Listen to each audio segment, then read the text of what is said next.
അപ്പം അങ്ങനെയാണ് മഹത്തായ സമസ്ത ഇംഗ്ലീഷ് ഭാഷക്കെതിരാണെന്ന് പറയുന്നൊരു നറേറ്റീവ് സമൂഹത്തിൽ ഉണ്ടായത്. ബാക്കി എല്ലാ കാര്യങ്ങളും ഞാൻ ചുരുക്കട്ടെ. പറഞ്ഞതിൻ്റെ ആകത്തുക എന്താണ്? താൽക്കാലികമായി ചിലപ്പോൾ നമുക്ക് തോന്നും ഈ ഉലമാഇന്റെ നിലപാടുകളും സമീപനങ്ങളും സ്വല്പം പിന്തിരിപ്പനാണെന്ന്.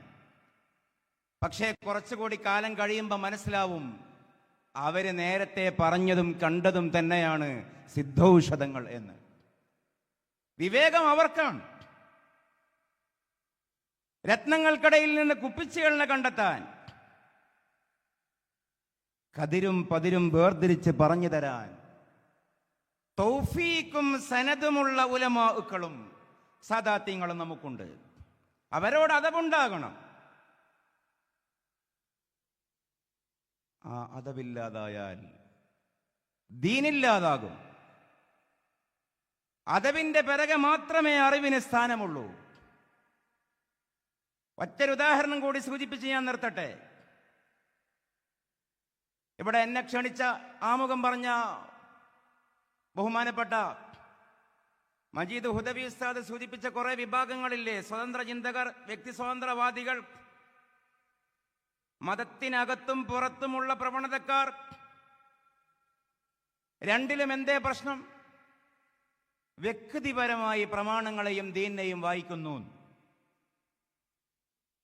ആ കൂട്ടത്തിൽ ഒരുവിധം ഏതാണ്ടല്ല മുസ്ലിം യുക്തിവാദങ്ങൾക്കും മലയാളത്തിൽ പൊതുയുക്തിവാദത്തിന് നമ്മൾ നേരത്തെ പറഞ്ഞ സഹോദരൻ അയ്യപ്പനൊക്കെ തുടക്കം കുറിച്ചു എന്നതുപോലെ മുസ്ലിം യുക്തിവാദത്തിന് ആരാ തുടക്കം കുറിച്ചത്? സാക്ഷാൽ ചേകനൂർ.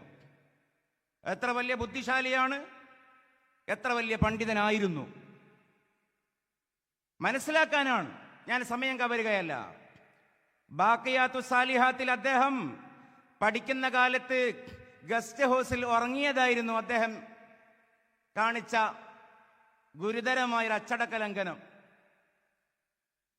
ഉസ്താദ് പിടിച്ചപ്പോൾ അദ്ദേഹത്തോട് ചോദിച്ചു, എന്തിനാ അതിൽ കടന്നത്?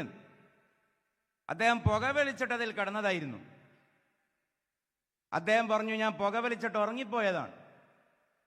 ഉസ്താദ് ചോദിച്ചു, അതിനെന്തെങ്കിലും ന്യായമുണ്ടോ? ചെയ്യാൻ പാടുണ്ടോ? അത് മിണ്ടാതിരുന്നാൽ മതിയായിരുന്നു അദ്ദേഹത്തിന്. അദ്ദേഹം പറഞ്ഞു, ആ ചെയ്തത് ശരിയാണ് എന്ന് അൽഫിയയിലുണ്ടല്ലോ. സാധാരണക്കാർ 2 മിനിറ്റിനോട് ക്ഷമിക്കണം, ഉസ്താദ്മാർക്ക് മനസ്സിലാവും. തർക്കടില്ലാതെ ഫതുഹുൽ മുഈനുണ്ട് എന്ന് പറഞ്ഞാൽ മസ്അല പറയുന്ന കിതാബാണല്ലോ. അൽഫിയ അറബ് നഹ്വിന്റെ ഗ്രാമറിന്റെ തത്വം പറയുന്നൊരു ഗ്രന്ഥമാണ്. അപ്പോൾ ചേകനൂരിനോട് ഉസ്താദ് ചോദിച്ചു, അൽഫിയയിൽ എവിടെ അത് പറയുന്നത്?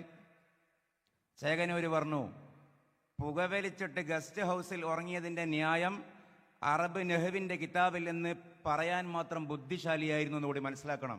അദ്ദേഹം മുഅറബ് മബ്നിയുടെ അധ്യായത്തിൽ ഒരു ബൈത്താണ് ചൊല്ലിയത്. വകുല്ലു ഹർഫിൻ മുസ്തഹിഖുൽ ലിൽ ബിനാ വല്ലസ്ലു ഫിൽ മബ്നി അൻ യുസക്കന. എന്താ അർത്ഥം? എല്ലാ ഹർഫും മബ്നിയാണ്. ഞാൻ നഹ്വ് പറയുന്നില്ല. മബ്നിയുടെ അടിസ്ഥാനം ഒടുവിൽ സുക്കൂൻ ചെയ്യപ്പെടലാണ്. ഒരു പക്കാ നഹ്വിന്റെ വിഷയമാണ്. അദ്ദേഹം നിഘണ്ടു വെച്ചിട്ട് ഉസ്താദിന് വിശദീകരിച്ചു കൊടുത്തു. വകുല്ലു ഹർഫിൻ, എല്ലാ ഇഷ്ടികയും. ഹർഫ് എന്ന് പറഞ്ഞാൽ ഭാഷയിൽ ഇഷ്ടികയാണ്. മുസ്തഹിഖുൽ ലിൽ ബിനാത്ത്, മുറിയുണ്ടാക്കാനുള്ളതാണ്, കെട്ടിടമുണ്ടാക്കാനുള്ളതാണ്. വൽ അസ്ലു ഫിൽ മബ്നി, ഒരു മുറിയും കെട്ടിടവും ഉണ്ടായാൽ അൽ മബ്നിയാണ്. നമ്മുടെ പ്രമാദമായ ഞാൻ കടന്നിറങ്ങിയാൽ ആ മുറിയൊക്കെ ഇവിടെ ഉണ്ടല്ലോ. ആ മുറിയുടെ അടിസ്ഥാനപരമായ നിയമം അൻ യുസക്കന, ആരെങ്കിലും അതിൽ കയറി പാർക്കലാണ്, താമസിക്കലാണ് എന്ന് അൽഫിയുടെ ബൈത്തോതി ഉസ്താദിനെ ഉത്തരം മുട്ടിച്ചു അദ്ദേഹം. പക്ഷേ അതിന്റെ മുകളിൽ നിൽക്കുന്ന ആളാണ് ഉസ്താദ്.